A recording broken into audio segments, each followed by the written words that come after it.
Reviews on a couch. Okay, so my movie review is on the film Bone Cop, Bad Cop, which is a Canadian comedy thriller. Some lunatic is out there killing members of the hockey community. So, this movie is about these two cops, David Bouchard and Martin Ward, who are on separate sides of the border between Ontario and Quebec. And there just so happens to be a murder from a serial killer called the Tattoo Killer.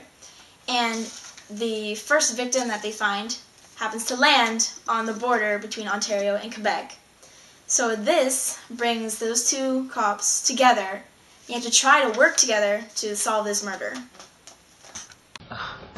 Martin Ward, David Bouchard. the subject was a true Quebecer. His heart is in Quebec. Yes, but His ass belongs to you.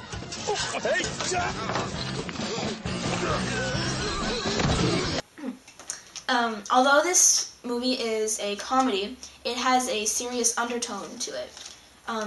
It's an allegory to the strain between Canada and Quebec, more specifically Ontario and Quebec. So what did you think of the movie altogether?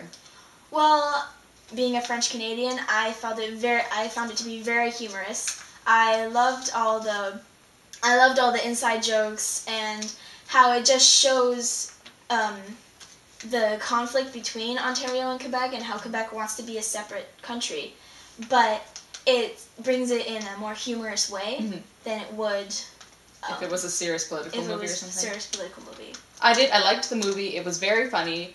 But if you aren't Canadian or know anything about Quebec, you probably wouldn't understand it. Yes, that is true. Like if you were a different culture, you'd be like, "What's going on?" Because for one, the film is bilingual. It is spoken in French and in English. I actually had difficulties with that because I have a French background, but I'm not exactly bilingual, so.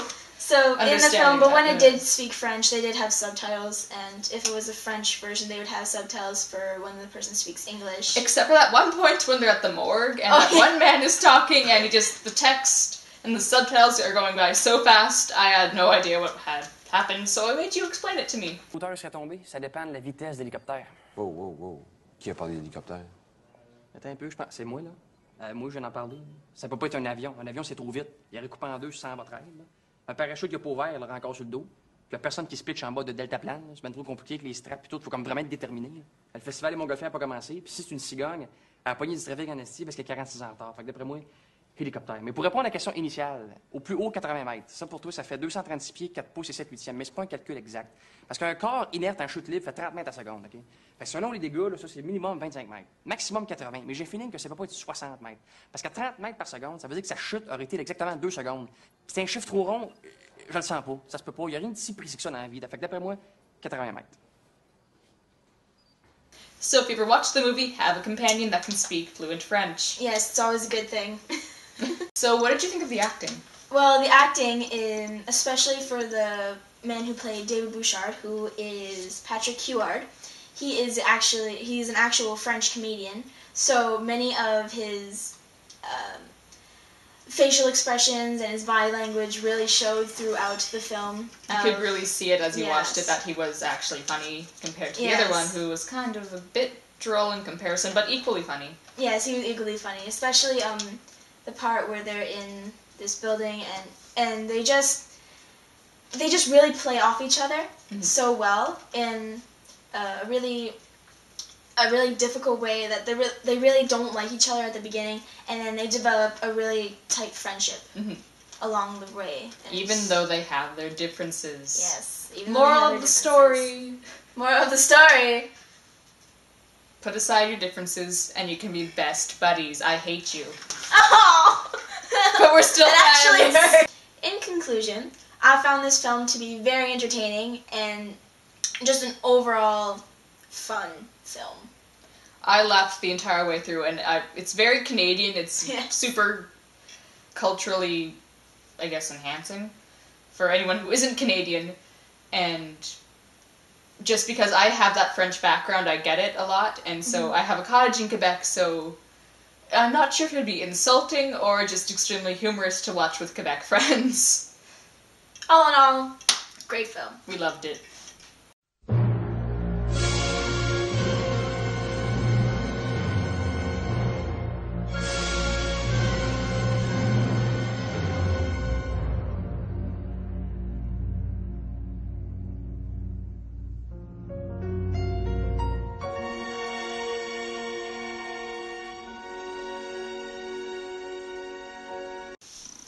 The movie I'm reviewing is Howard's End, based on the novel written by E.M. Foster and was directed by James Ivory.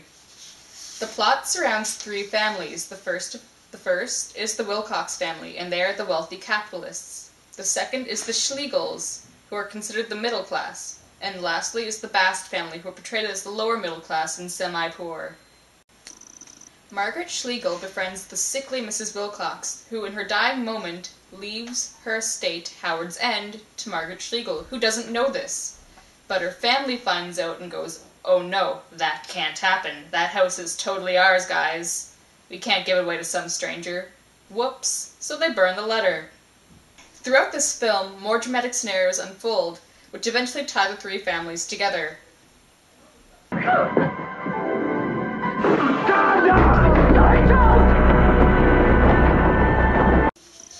Okay, so what did you think of the actors in this film? Well, Emma Thompson and Anthony Hopkins were just so believable when I was watching the film. They were really in character, and they were just simply amazing. Did you have anything to say? Well, I thought that too, where they were really believable and they were very much in character with the events that were going on, especially for who their character was and how their personality developed throughout the film and how it stayed true. And also Helena Bonham Carter, how she's always plays I don't want to say crazy, but Over-eccentric characters in many films, and this one she sort of applied that characteristic into this personality. She was also very good. So overall, the acting was excellent. So what did you think of the movie overall? Well, I love British dramas in the first place, so this is especially, that's why I chose the movie. I mean, I love anything British, really. And, well, just when the movie first started, there was this eerie, scary music, and I was like, Yes. Whoa, what's this? When I was And hearing it that, foreshadowed, yeah. I was thinking that it was going to be like a horror film. And it foreshadowed all the drama, so I thought that was a nifty touch. Anyways, moving on. It was just not emotional, but very dramatic. Things happen suddenly, and you're like, whoa, did that really happen? I think it did. Oh, wait, oh my gosh, it really did. Yeah. That's exactly how I thought of it. I always thought of it as like a hoity-toity, cliche intended, soap opera, where just all these things just suddenly happened with all these people that know each other. Everybody knows each other, and it just all these things go to different scenarios, and everything just clashes, and you're going, oh, well, that can happen? Yeah. That's happening? Really? So, yeah, that's exactly how I felt. So overall, Howard's End was a very enjoyable movie, but maybe for an older crowd instead of a younger generation who might not be interested in that sort of British drama. But it's good for a history lesson. It's good for... Well, I guess a history, because it shows you the era, like how they lived, and the social statuses, and how they interacted. There you go. Goodbye, folks.